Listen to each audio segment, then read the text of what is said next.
E aí galera, boa noite. Seja bem-vindo ao Live Livre.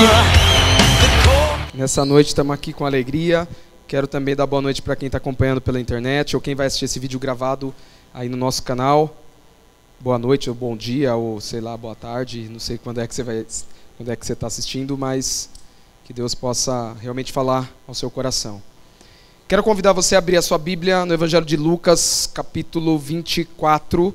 Eu quero falar sobre esse tema. Eu falei, a mensagem avulsa, a gente não está trabalhando séries, né? Então, estava com uma mensagem preparada. Essa mensagem aqui foi ministrada para os adolescentes. Por mais que você fala para adolescente, o que tem a ver com a gente? Tem tudo a ver. Por isso mesmo, eu estava com uma mensagem já preparada, ia falar de outro tema, mas o meu coração, sabe, foi uma lutinha com Deus nessa tarde. E eu falei, não, quero falar aquilo que eu sei que Deus quer que eu fale. Então eu falei, eu não tenho problema nenhum em repetir a mesma mensagem que eu preguei lá para os adolescentes, pregar para os jovens do Live Livre, então vamos que vamos. Então eu quero falar sobre isso, Jesus, ontem, hoje, sempre, Lucas 24, dos versículos de 13 a 35. Lucas 24, dos versículos de 13 a 35. Abra sua Bíblia, o aplicativo, e eu quero ler com você. Diz o texto: naquele mesmo dia, dois deles estavam indo para um povoado chamado Emaús, a 11 quilômetros de Jerusalém. No caminho, conversavam a respeito de tudo o que havia acontecido. Enquanto conversavam e discutiam, o próprio Jesus se aproximou e começou a caminhar com eles, mas os olhos deles foram impedidos de reconhecê-lo. E ele lhes perguntou: sobre o que vocês estão discutindo enquanto caminham? Eles pararam com os rostos entristecidos. Um deles, chamado Cleopas, perguntou-lhe: você é o único visitante em Jerusalém que não sabe das coisas que ali aconteceram nestes dias? Que coisas? Perguntou ele. O que aconteceu com Jesus de Nazaré? Responderam eles. Ele era um profeta poderoso em palavras, em obras diante de Deus e de todo o povo. Os chefes dos sacerdotes e as nossas autoridades o entregaram para ser condenado à morte e o crucificaram. E nós esperávamos que ele iria trazer a redenção a Israel. E hoje é o terceiro dia desde que tudo isso aconteceu. Algumas das mulheres entre nós nos deram um susto hoje. Foram de manhã bem cedo ao sepulcro e não acharam o corpo dele. Voltaram e nos contaram ter tido uma visão de anjos que disseram que ele está vivo. Alguns dos nossos companheiros foram ao sepulcro e encontraram tudo exatamente como as mulheres tinham dito, mas não o viram. Ele lhes disse: como vocês custam a entender e como demoram a crer em tudo o que os profetas falaram? Não devia o Cristo sofrer estas coisas para entrar na sua glória? E começando por Moisés e todos os profetas, explicou-lhes o que constava a respeito dele em todas as Escrituras. Ao se aproximarem do povoado para o qual estavam indo, Jesus fez como quem ia mais adiante. Mas eles insistiram muito com ele: fique conosco, pois a noite já vem e o dia já está quase findando. Então ele entrou para ficar com eles. Quando estava à mesa com eles, tomou o pão, deu graças, partiu e deu a eles. Então os olhos deles foram abertos e o reconheceram, e ele desapareceu da vista deles. Perguntaram-se um ao outro: não estava queimando o nosso coração enquanto ele nos falava no caminho e nos expunha as Escrituras? Levantaram-se e voltaram imediatamente para Jerusalém. Ali encontraram os 11 e os que estavam com eles reunidos, que diziam: é verdade, o Senhor ressuscitou e apareceu a Simão. Então os dois contaram o que tinham acontecido no caminho e como Jesus fora reconhecido por eles quando partia o pão. Quero convidar você para mais uma oração rápida, relâmpago, mas que Deus fale com você. Senhor, oramos nessa noite. Faz algo poderoso nessa noite, Senhor. No nome de Jesus. Amém. Há uma semana nós saímos da Páscoa. O mundo todo parou. O mundo todo mesmo, tanto o mundo oriental quanto o mundo ocidental, parou no último final de semana para comemorar a Páscoa. Até mesmo aqueles que não são cristãos não comemoraram a Páscoa, mas pararam diante dessa festa, que é uma festa que move milhões ou bilhões de pessoas no mundo todo, e o mundo todo parou para comemorar a Páscoa. Até mesmo pessoas que não vivem o Evangelho, pessoas que não professam verdadeiramente o Evangelho, fizeram algum tipo de homenagem à ressurreição de Jesus, gente que vive do jeito que o diabo gosta, mas que vai lá na internet, nas mídias sociais, e que colocou uma frase lá, né? Olha, pode tudo dar errado, mas Cristo ressuscitou. Então você deve ter visto isso no último final de semana. As igrejas católicas, as igrejas evangélicas, alguns programas das redes, das TVs abertas, fizeram ali algum tipo de programa voltado para discutir a Páscoa, para discutir a ressurreição de Jesus, a veracidade disso. Algumas revistas deram uma nota sobre a Páscoa, sobre a crucificação e a ressurreição de Jesus. Então, o último final de semana, nós comemoramos, ou o mundo todo parou para ouvir um pouco, talvez, da crucificação e ressurreição de Jesus. Mas a nossa tendência é parar de falar sobre o assunto. A nossa tendência é ler textos sobre a ressurreição somente no momento de comemoração da Páscoa, da ressurreição de Jesus. Depois a gente para de pensar sobre isso. Mas a verdade é uma só. Jesus Cristo, o sacrifício dele, a ressurreição, a obra dele, Jesus, ele é a figura principal, a figura mais importante do mundo ocidental, do mundo no qual nós vivemos. Esse é um fato. Pessoas podem acreditar nele ou não acreditar nele. Pessoas podem recebê-lo, aceitá-lo como filho de Deus ou não. Mas o fato é que Jesus é a figura principal do mundo no qual nós vivemos.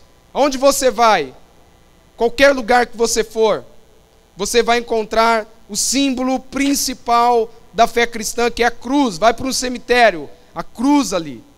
Vá para um hospital, a imagem talvez de um crucifixo, de um Jesus que está lá. Nós cremos no Jesus que não está lá, mas há uma imagem de uma cruz ou de um homem morto, dependurado numa cruz. O mundo em que nós vivemos tem Jesus como a figura central, ainda que alguns não o reconheçam, ainda que alguns não acreditem nele, ainda que alguns não o recebam como uma figura divina, como filho de Deus, como salvador de todos os homens.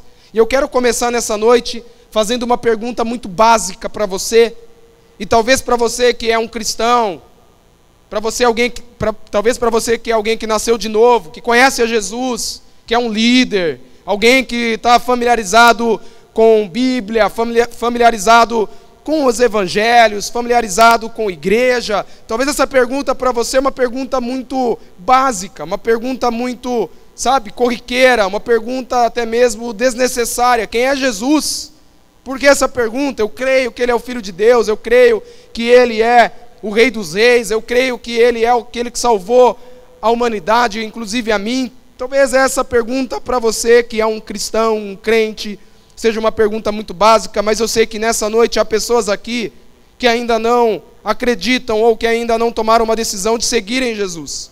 E essa pergunta não é nada básica. E até mesmo para nós, que nos consideramos seguidores de Jesus, filhos de Deus, essa pergunta não é uma pergunta nada básica, é uma pergunta muito profunda. Quem é Jesus? Quem é Jesus para você? Se alguém procurasse você para fazer essa pergunta, talvez alguém de uma outra religião abordasse você e fizesse essa pergunta: quem é Jesus? O que você diria? Quem é Jesus? Você diria aquilo que a cartilha religiosa diz? Ele é o Filho de Deus, ele morreu, ele ressuscitou, ele está à direita de Deus, vai voltar para nos buscar. O que você diria? Você falaria quem é Jesus para você? O que Jesus fez na sua vida? Você contaria experiências de Jesus com você, de você com Jesus? Qual seria a resposta que você daria se alguém lhe fizesse essa pergunta? E a pergunta que eu faço para você nessa noite é: quem é Jesus? Aqui nesse público há pessoas que já possuem uma resposta pronta para essa pergunta. Há outras pessoas que ainda estão tentando descobrir qual é a resposta para essa pergunta. Gente que está aqui nessa noite, gente que está frequentando a célula, gente que está visitando pela primeira vez, gente que até já foi batizado, mas que não tem certeza da fé, que não tem segurança daquilo que Jesus fez. E essa pergunta todos nós deveríamos fazê-la todos os dias. Quem é Jesus? Quem é Jesus para mim? Quem é este homem que marcou a história? Quem é este homem que é a peça ou a pedra fundamental da civilização ocidental, civilização na qual eu vivo? Quem é este homem? Quem é Jesus? E eu quero que você entenda algo.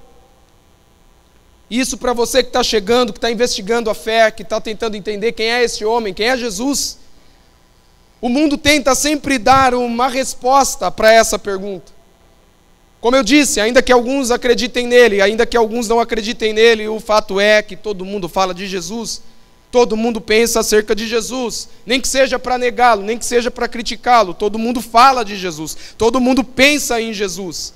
E o mundo tem sempre tentado dar uma resposta para essa pergunta. Por exemplo, se você estiver um pouco conectado na cultura popular, você vai ver que muitas são as expressões de Jesus que eles tentam passar, muitas são as visões acerca de Jesus que a cultura popular tenta passar. Por exemplo, esse seriado que foi lançado nos Estados Unidos da América. Quem já assistiu esse seriado? É muito engraçado.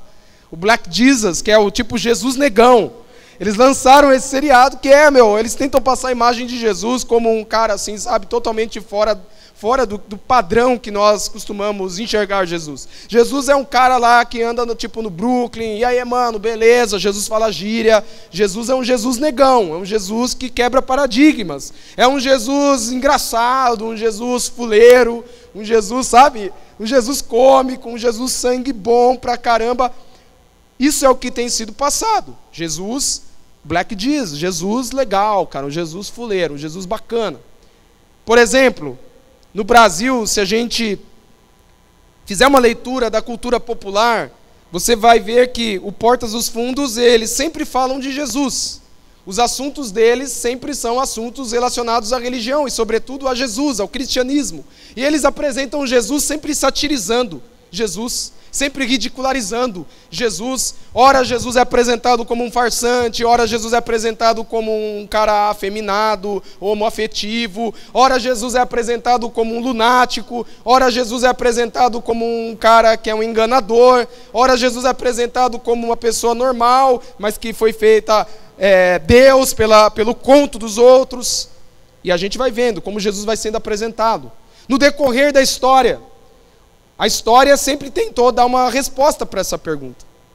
Quem é Jesus? Por exemplo, em 1970 foi lançado um filme, um musical, uma ópera rock, Jesus Superstar. Não sei quantos assistiram esse musical, passa na Globo, toda Páscoa passa, é muito tosco, é muito ruinzinho.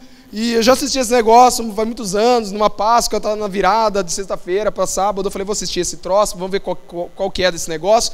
E eles apresentaram Jesus como sendo um cara político, Jesus tendo um caso com Maria Madalena, Jesus como um cara político, um cara popstar, um superstar, um popstar da época, um cara que queria, enfim, manipular as massas para os seus interesses. Jesus já foi apresentado assim. Jesus já foi apresentado como revolucionário.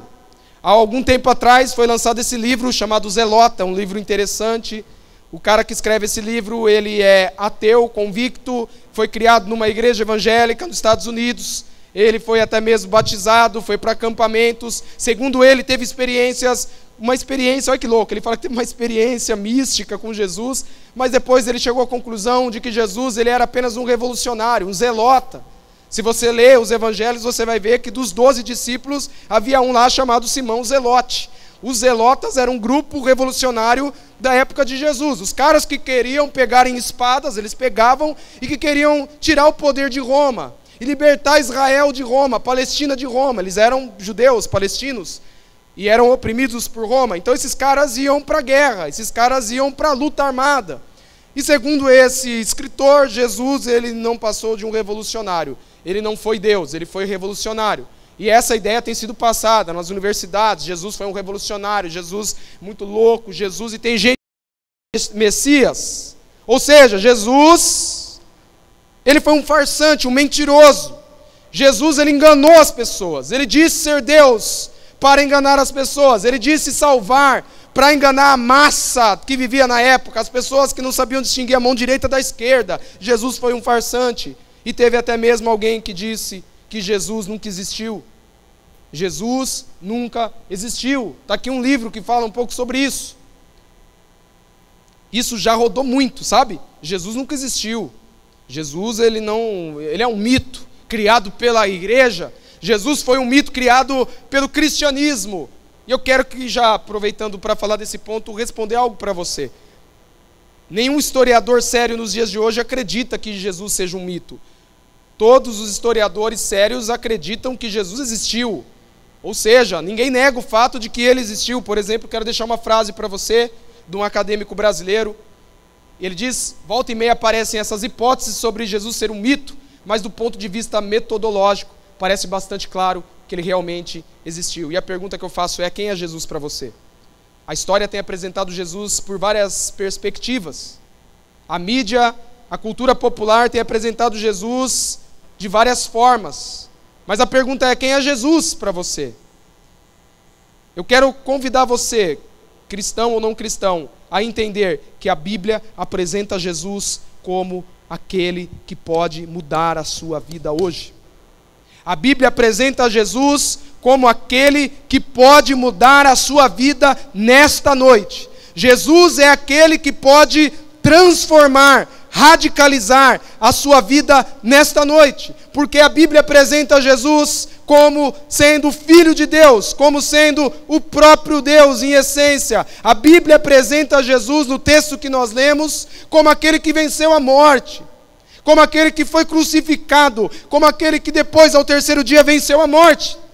E Ele pode mudar a sua vida hoje, Ele pode transformar você hoje. A Bíblia apresenta Jesus como sendo aquele que pode, o único que pode preencher o vazio existencial que há dentro dos nossos corações. A Bíblia apresenta Jesus como sendo aquele que pode revelar o amor que nós tanto buscamos em tantos lugares, em tantas coisas. A Bíblia apresenta Jesus como aquele que pode saciar um sentimento de inadequação que há dentro de nós, e nós buscamos na religião, buscamos na liderança, buscamos na igreja, buscamos fazer discípulos, buscamos no ministério, buscamos na faculdade, buscamos na carreira, e a gente está aqui dentro, e a gente está vazio, e Jesus é aquele que é apresentado pela Bíblia como o único que pode saciar o vazio que há dentro de você, o único que pode, sabe, pacificar esse sentimento de inadequação que você tem. A Bíblia apresenta Jesus como aquele que pode salvar a mim e a você. Muitos aqui, nessa noite, sabem disso. Muitos aqui nessa noite já entenderam isso. Muitos aqui nessa noite já receberam isso. Outros aqui nessa noite não entenderam isso. Outros aqui ainda não receberam isso. Independente, olha aqui, para você que recebeu ou para você que não recebeu. O fato é que todos nós aqui, que caminhamos com Jesus, ou que estamos em busca de Jesus, e que estamos nos colocando na caminhada com Jesus, passaremos por momentos difíceis.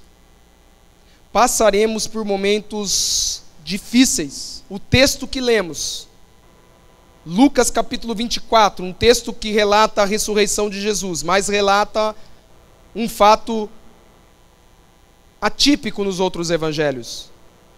2 discípulos desconhecidos, nós não sabemos o nome deles, estão saindo de Jerusalém. Jerusalém é a capital da fé. Eles saem de Jerusalém, estão indo a 11 quilômetros para uma cidade desconhecida chamada Emaús. E eles estão saindo de Jerusalém, indo para Emaús, porque eles estavam entristecidos, eles estavam amedrontados, porque eles acreditavam que Jesus, ou eles acreditavam não, eles estavam achando que Jesus não era aquele que havia sido apresentado. Jesus não era aquele. Jesus se apresentou de um jeito, mas ele não era essa pessoa. Eles estavam pensando, eles estavam desse jeito. E eles começam a sair de Jerusalém e a caminhar para Emaús. E nesse caminho, Jesus se apresenta, Jesus aparece Os olhos deles não se abrem, eles não se dão conta de que é Jesus. Jesus ressurreto, começa a caminhar com eles. Jesus começa a dialogar com eles. Jesus começa a checar a fé deles. Jesus começa a ver realmente se eles respondiam a essa pergunta, quem é Jesus? Jesus começa a andar com eles. E eles têm uma experiência com Jesus. E a pergunta, quem é Jesus, é respondida de forma pessoal, experiencial para eles. E através desse texto nós aprendemos algumas coisas. Os discípulos, os 2 discípulos, eles responderiam tranquilamente a pergunta quem é Jesus. Eles sabiam de cor e salteado a pergunta quem é Jesus. Mas em dado momento da caminhada deles, olha aqui, eles ficaram em dúvida da resposta, quem é Jesus. E talvez nessa noite, você é alguém que está como esses 2 discípulos. E se você é alguém que não está como os 2 discípulos, talvez você esteja bem, caminhando em intimidade, em comunhão, em crescimento com Jesus. Os tempos ruins virão, não como praga jogada por mim, mas como uma realidade da vida. E em momentos difíceis, 3 coisas costumam assombrar a nossa caminhada com Jesus. 3 coisas que assombraram os 2 discípulos que caminhavam com Jesus. Os discípulos viviam um momento difícil com Jesus. Eles enfrentavam dúvidas. E essa é a primeira coisa que vai assombrar a sua caminhada com Jesus. Eles conheciam Jesus. Eles sabiam quem era Jesus. Responderiam facilmente a pergunta quem é Jesus. Mas em momentos difíceis, no momento difícil em que eles estavam vivendo, eles começaram a ser assombrados por dúvidas. E todo seguidor de Jesus, todo aquele que caminha com Jesus, ou aquele que está tentando caminhar com Jesus para saber quem Jesus é, vai enfrentar dúvidas na caminhada. De Jerusalém a Emaús, você vai enfrentar dúvidas. Eles estavam enfrentando dúvidas. O versículo 13 diz que naquele mesmo dia, 2 deles estavam indo para um povoado chamado Emaús, a 11 quilômetros de Jerusalém. O versículo 22 diz que algumas das mulheres entre nós, eles falando, nos deram um susto hoje. Foram de manhã bem cedo ao sepulcro e não acharam o corpo dele. Voltaram e nos contaram ter tido uma visão de anjos que disseram que ele está vivo. Eles estavam confusos. Eles estavam duvidosos. Está muito estranho porque as mulheres nos deram um susto. Ou seja, Jesus havia dito que ressuscitaria. Eles já tinham ouvido isso. E eles tomaram um susto quando as mulheres contaram que viram o túmulo vazio. Eles estavam confusos, estavam cheios de dúvidas. E eu quero que você entenda algo. Na caminhada com Jesus, você sempre será assombrado por dúvidas. Eu falei na última mensagem sobre dúvidas. Dúvidas acerca da Bíblia. Dúvidas acerca da fé. Dúvidas acerca do que Jesus falou, do que Jesus fez. Ou dúvidas pessoais. Talvez a sua dúvida não é intelectual. Tem jovens com dúvidas intelectuais. E a mensagem do sábado passado teve uma repercussão. Eu sei que teve. Porque muita gente falou, olha, eu tenho dúvidas, eu lido com dúvidas, eu luto com dúvidas, mas eu não posso falar porque sou líder. Eu não posso revelar que tenho dúvidas, porque senão vão achar que eu não sou cristão. Mas eu sou, eu creio em Jesus. Eu creio em Jesus, mas eu tenho dúvidas. E eu não posso falar que tenho dúvidas, senão as pessoas vão me julgar de menos espiritual, de não espiritual, de carnal. Isso tem que ser quebrado aqui no nome de Jesus. Se você tem dúvidas, aqui é o ambiente para você falar que tem dúvidas. E nós estamos aqui para orar por você. Nós estamos aqui para tentar instruir você. Nós estamos aqui para tentar ajudar você nas suas dúvidas. Mas não adianta você fingir que não tem dúvidas. Porque você vai escondendo isso, vai escondendo isso. Uma hora ou outra, isso vai aflorar-se na sua vida.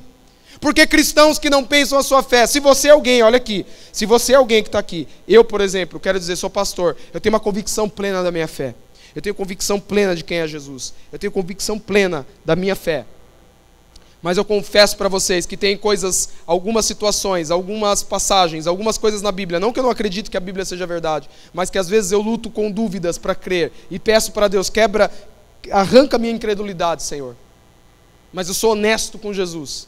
Porque o cristão, o crente que fala assim, eu não tenho dúvida nenhuma, isso aí para mim é fichinha, tem algum problema com a sua fé, você não está pensando a sua fé.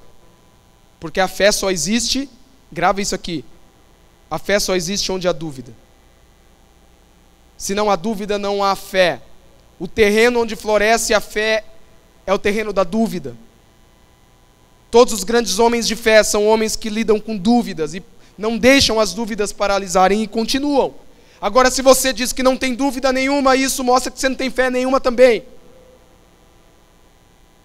E talvez você vai enfrentar, olha aqui, ou está enfrentando dúvidas mesmo, dúvidas acerca da Bíblia, dúvidas acerca de Deus, da existência dele, da bondade dele. Talvez não é da existência de Deus, mas você enfrenta dúvidas assim: será que Deus é bom mesmo? Será que Deus gosta de mim mesmo? Será que Deus me ama mesmo? Talvez você vai enfrentar dúvidas acerca do chamado de Deus para a sua vida. Será que Deus me chamou mesmo? Será que eu deveria estar liderando célula mesmo? Será que eu deveria ser um supervisor mesmo? Será que eu deveria estar nessa igreja mesmo? Será que Deus quer me usar mesmo? Essas dúvidas sempre assombrarão a caminhada dos discípulos de Jesus. A segunda coisa que eles enfrentaram foi intolerâncias. Intolerâncias assombrarão a sua caminhada, atrapalharão a sua caminhada. Olha o que diz o texto, versículo 18: um deles, chamado Cleopas, perguntou-lhe: você é o único visitante em Jerusalém que não sabe das coisas que ali aconteceram nestes dias? Ou seja, todos estavam comentando sobre a morte de Jesus. Não estavam comentando sobre a ressurreição ainda.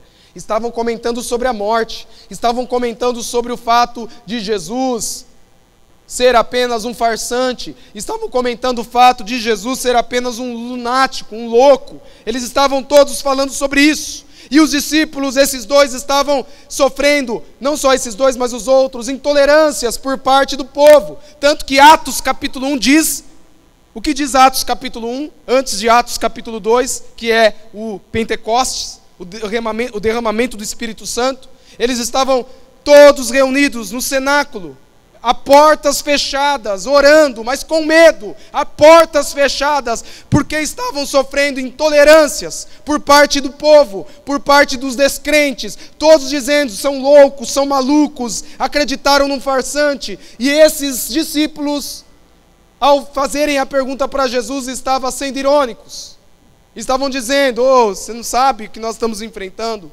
por isso estamos indo embora. Talvez dizendo isso: estamos saindo de Jerusalém, indo para Emaús, porque as intolerâncias são grandes, violência, acusações, ridicularizações, e todo discípulo sério de Jesus vai enfrentar intolerância.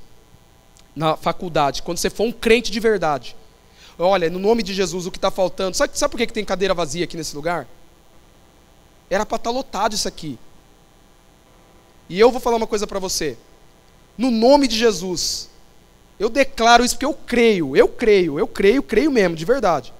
Eu creio, eu vou ver esse lugar lotado, eu vou ver, 2 cultos lotado. Isso aqui eu não falo assim sem crer, eu creio mesmo, de verdade. Talvez você não acredite, mas eu creio naquilo que Deus vai fazer. Não cesso de orar por aquilo que Deus vai fazer. O que me motiva a continuar, o que me motiva a vir cada sábado alegre para pregar essa mensagem, o que me motiva a toda vez, sabe, fazer o meu melhor, o que me motiva é saber a promessa, é saber que Deus tem uma promessa. Deus deu uma promessa. Quando a gente começou essa igreja do zero, Deus deu uma promessa para a gente.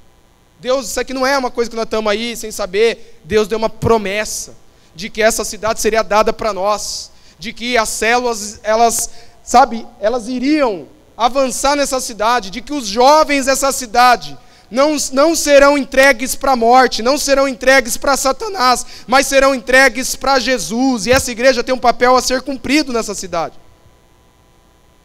Amém? Está fraco esse amém, gente? Mas eu não cesso de crer nisso. Mas sabe por que as cadeiras estão vazias? Porque nós não estamos vivendo como crentes de verdade, como discípulos verdadeiros. Os discípulos de Jesus enfrentaram intolerância porque eram verdadeiramente seguidores dele. E quando você se tornar um seguidor verdadeiro, um discípulo, seguidor, um aprendiz verdadeiro, vão falar de você. Todo cristão verdadeiro, o apóstolo Paulo já disse isso para Timóteo, aqueles que querem viver piedosamente, seguir piedosamente a Jesus, serão perseguidos. E todo crente, eu estou falando para quem é discípulo de Jesus, vai enfrentar intolerâncias. Vai enfrentar intolerâncias, olha aqui, dentro da própria igreja.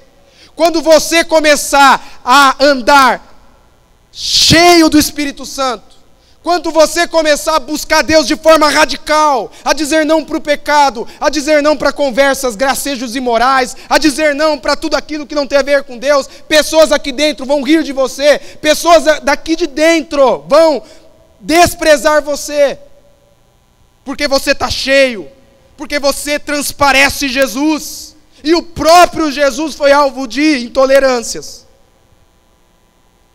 Na caminhada com Jesus, todo discípulo verdadeiro vai enfrentar decepções. Os discípulos enfrentaram decepções. Olha o que diz o versículo 19. Que coisas? Perguntou Jesus. O que aconteceu? Jesus está falando acerca de si mesmo, dando uma ali de que não era ele.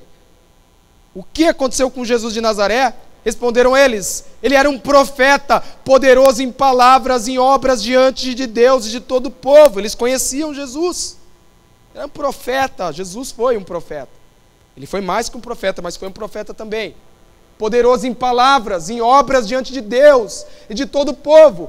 Os chefes, os sacerdotes e as nossas autoridades o entregaram para ser condenado à morte e o crucificaram.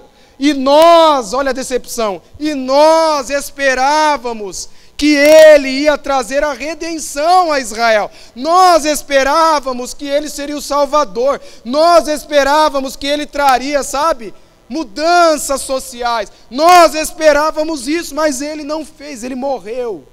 Hoje é o terceiro dia desde que tudo isso aconteceu. Eles estavam decepcionados.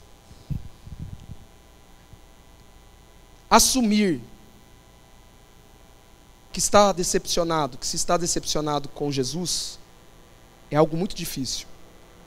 Mas a verdade é que muitos de nós, ou todos nós, em algum momento da caminhada, podemos nos decepcionar com Jesus. Como assim, cara? Decepcionar com Jesus? Ele é Deus. Nós não temos coragem de falar a verdade, mas nós nos decepcionamos com Jesus. Isso não quer dizer que Jesus seja decepcionável. Isso não quer dizer que Jesus peque, que Jesus erre. Isso tem muito mais a ver com a gente, mas a verdade é: há muita gente nessa noite decepcionada com Jesus. Líder, supervisor, decepcionado com Jesus. Crente, batizado, decepcionado com Jesus. Não crente, que não é crente ainda, decepcionado com Jesus. Até foi lançado um livro há muitos anos atrás. Um livro foi lançado há muitos anos, há quase 2 décadas, chamado Decepcionado com Deus, do escritor Philip Yancey. Decepcionado com Deus.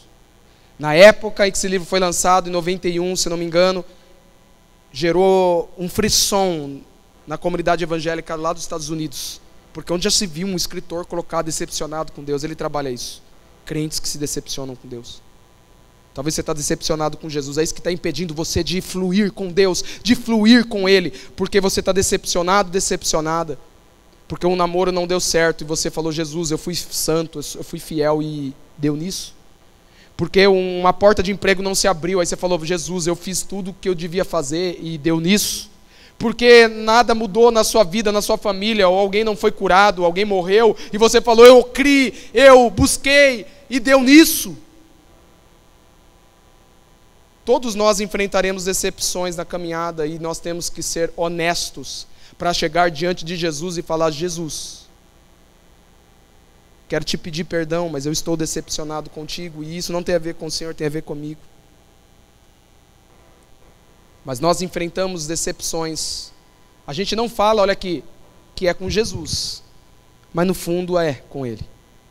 A gente não tem coragem de falar: é decepção com Jesus. A gente fala que é decepção com o ministério, a gente fala que é decepção com a gente mesmo, a gente fala que é decepção com a igreja, mas no fundo, muitas vezes é decepção com Jesus, e isso precisa ser tratado nessa noite.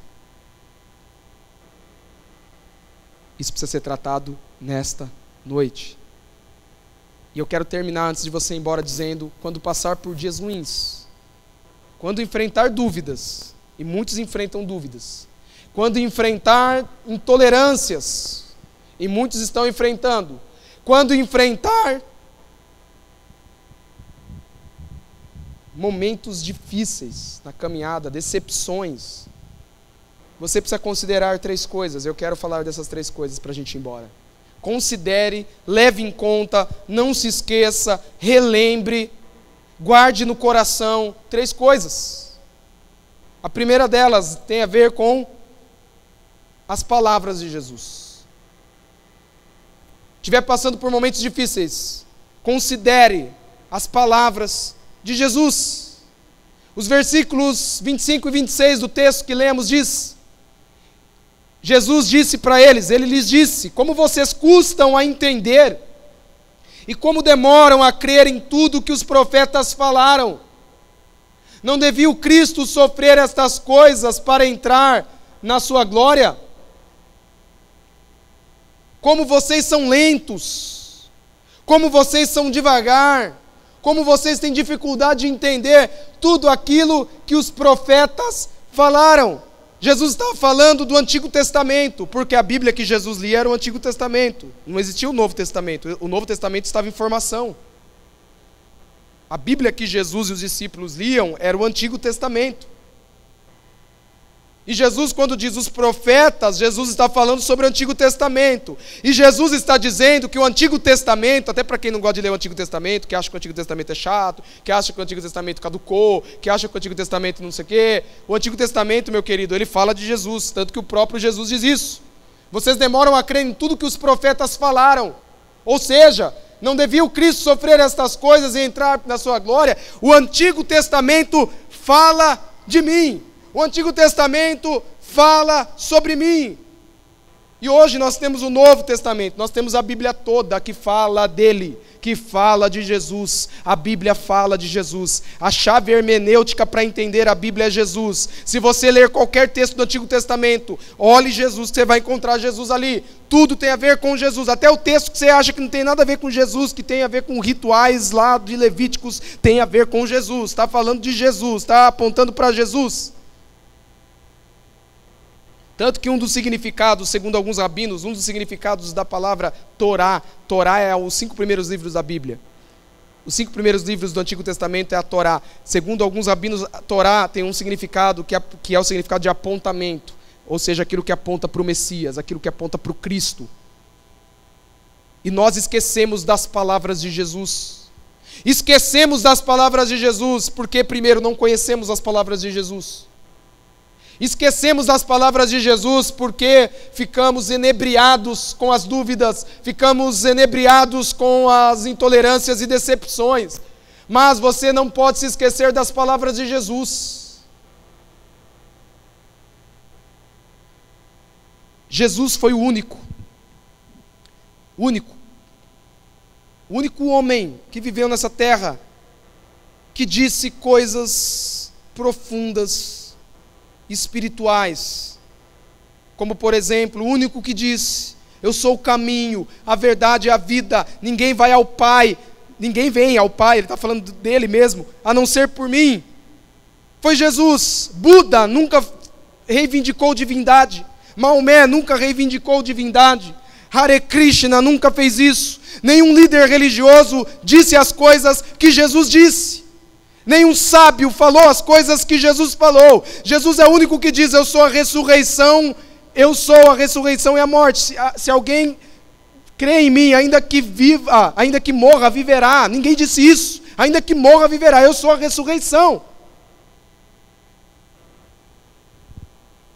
O único que disse: vinde a mim, e eu vos aliviarei. Vocês que estão sobrecarregados, venham a mim, eu vou aliviar vocês. Eu vou tirar o fardo, porque o meu fardo é leve. O único que disse: quem crê em mim, como diz as Escrituras, do seu interior fluirão rios de água viva. O único que disse assim: se você beber da água que eu te dou, nunca mais terá sede, foi Jesus. Ninguém mais disse isso. E nós nos esquecemos das palavras de Jesus. Nós nos esquecemos que Ele é o único que pode saciar o vazio. Nós nos esquecemos que Ele pode nos encher do Espírito Santo. Nós nos esquecemos que Ele pode nos batizar com fogo. Nós nos esquecemos que Jesus pode mudar qualquer situação. Nós nos esquecemos que Jesus nos ama.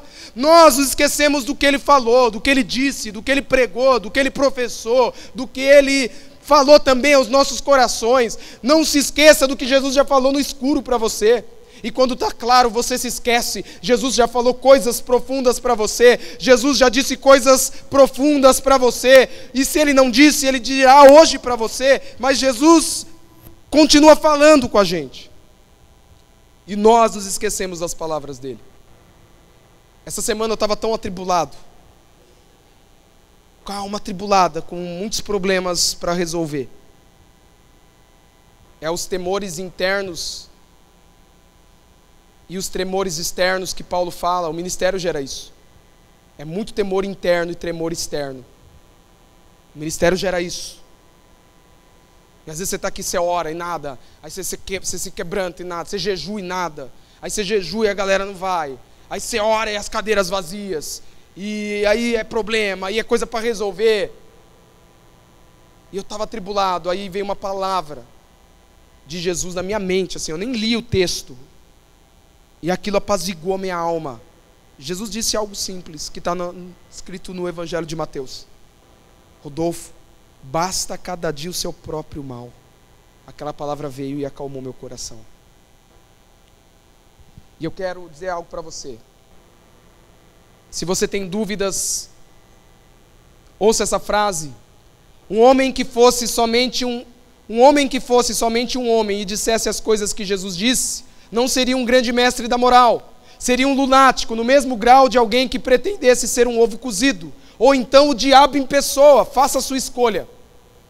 Ou esse homem era e é o Filho de Deus, ou não passa de um louco, ou coisa pior. Você pode querer calá-lo por ser um louco, pode cuspir nele e matá-lo como um demônio, ou pode prostrar-se a seus pés e chamá-lo de Senhor e Deus, mas que ninguém venha com paternal condescendência dizer que ele não passava de um grande mestre humano. Ele não nos deixou essa opção e não quis deixá-la. C.S. Lewis,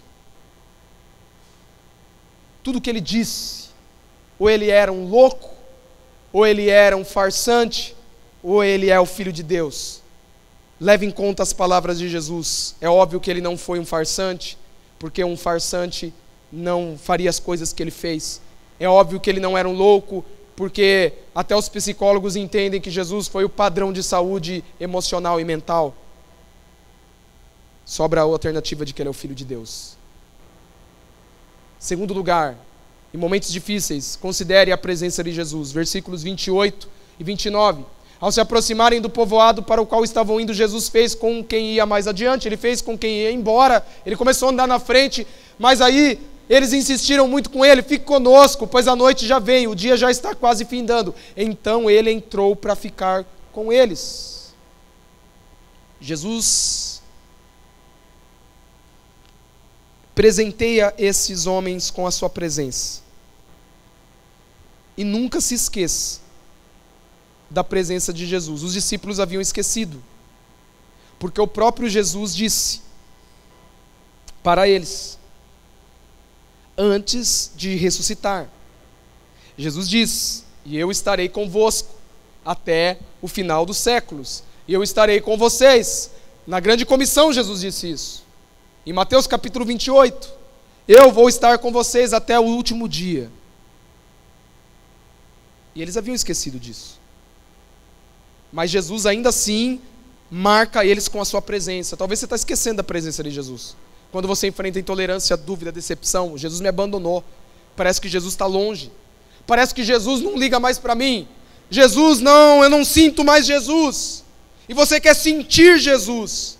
Você lê a Bíblia e nada acontece, você ora e nada acontece, você vai para o louvor e nada acontece, você se sente frio, distante, parece que Jesus não é mais o mesmo, parece que Jesus ele não existe, ou parece que Jesus está longe de você, parece que Jesus se afastou de você. Muitos enfrentam esse tipo de sentimento, de sensação, de experiência, e se esquecem de que nós não devemos viver por sentimento, nós devemos viver por algo que nos assegura a presença de Jesus, e esse algo são as próprias palavras de Jesus. O próprio Jesus, que não mente, disse que estará conosco, que estaria conosco até a consumação dos séculos, até a volta dele, a segunda vinda dele. Mas nós nos esquecemos disso, os discípulos se esqueceram disso, mas ainda assim Jesus marca-os com a sua presença e entra e fica na casa com eles. A sua luta é para sentir. E é muito bom sentir a presença de Deus. E nós precisamos ter uma espiritualidade mais quente. Nós precisamos ter uma espiritualidade com intimidade para sentir Jesus. Jesus é real, Ele é vivo. Você tem que sentir Jesus sim. Você tem que ter experiências com Jesus no seu quarto. Você tem que ter experiências com Jesus no seu tempo de oração. Você tem que senti-lo porque Ele é real. Mas em momentos da sua vida você não sentirá. Há momentos da sua vida com Jesus, na sua caminhada, como os discípulos, que você não sentirá. E aí a grande questão fica: a sua fé se baseia em quê? A sua fé se baseia em sentimento? A sua fé se baseia no que você acredita? A sua fé se baseia na verdade, nas palavras dele?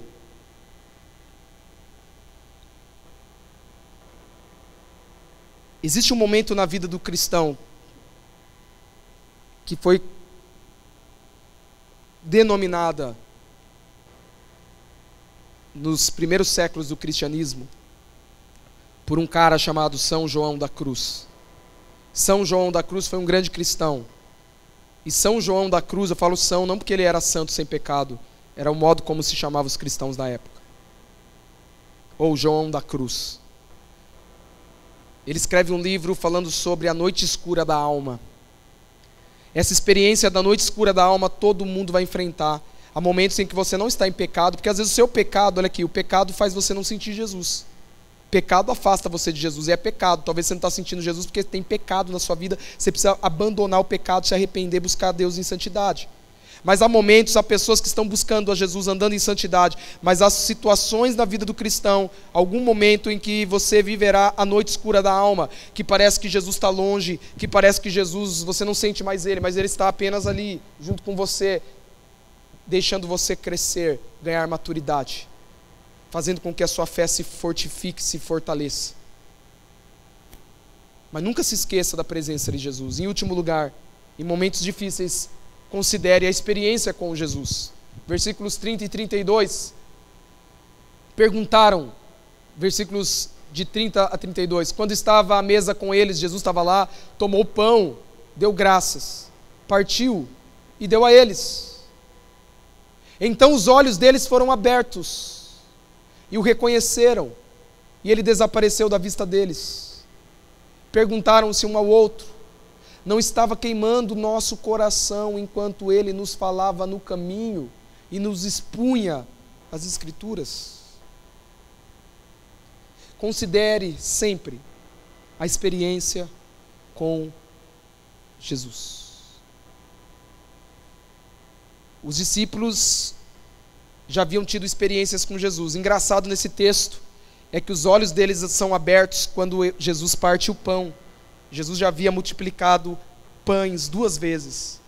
Engraçado, eles já haviam tido experiências com Jesus, Jesus fazendo a multiplicação, a primeira multiplicação dos pães, a segunda, e quando Jesus parte o pão, dá graças, os olhos deles são abertos. Eles têm uma experiência com Jesus, novamente, porque muitos que estão aqui nessa noite, estão ouvindo sobre Jesus, estão na célula, pregação, você liga lá YouTube, é um monte de pregador, você faz assim, você escolhe quem que você quer ouvir, aí você ouve o melhor pregador do mundo, aí você tem o melhor CD, você pode ouvir o CD que você quiser, aí você tem tudo a ver, sabe, tudo, você faz ali um à la carte.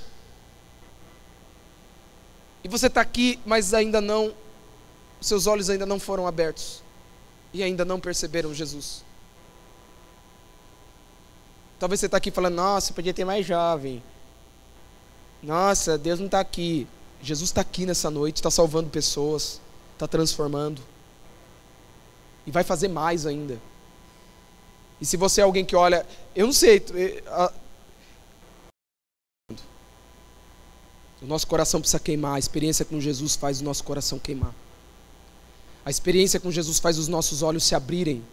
De repente você tem incredulidades e seus olhos são abertos para realidades espirituais que você não enxerga, que você não viu, que você não experimentou.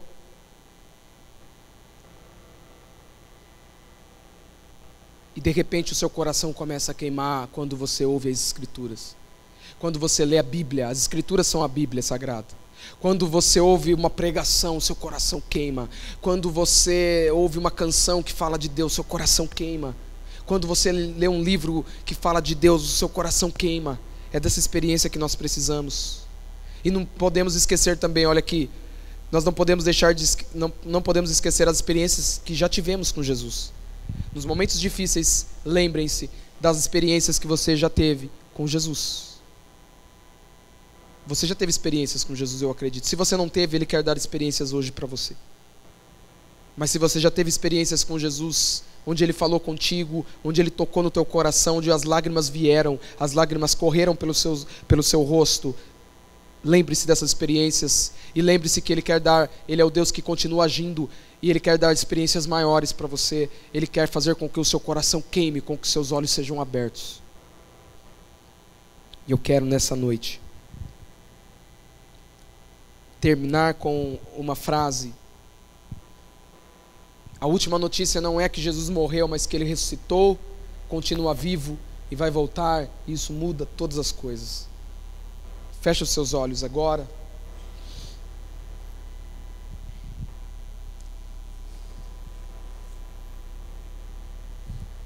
A gente vai terminar agora. Eu quero fazer convites aqui nessa noite. O primeiro convite que eu faço é para você que quer se tornar um seguidor de Jesus. Discípulo é um seguidor, é alguém que dá a vida para Jesus. O seguidor é aquele que fala assim: a minha vida não é mais minha, eu quero entregar minha vida aos cuidados de Jesus. Eu creio, eu aceito Jesus como Filho de Deus, eu creio nisso. Eu creio, eu aceito isso. Que Ele é Deus, que Ele ressuscitou, que Ele é o Filho de Deus, que Ele salva, que Ele é a resposta para aquilo que eu preciso, que Ele é aquilo que eu mais necessito, que Ele me criou, que eu sou dEle, mas que estou longe dEle e hoje eu quero estar perto dEle.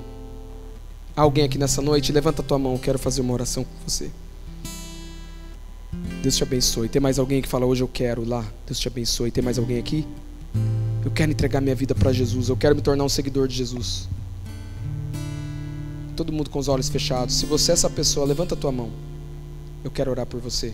Alguém? Deus te abençoe. Há mais alguém? Faz um aceno com a tua mão, eu quero orar por você. O segundo convite é para você. Para você que está enfrentando momentos difíceis, mas que quer renovar a sua fé em Jesus. Levanta a tua mão, eu quero orar por você. Deus te abençoe. Quem mais? Deus te abençoe. Deus te abençoe. Deus abençoe.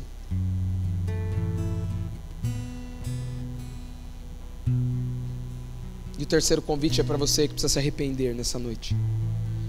Você que não tem dificuldade nenhuma em dizer isso: eu preciso de arrependimento e estou me arrependendo.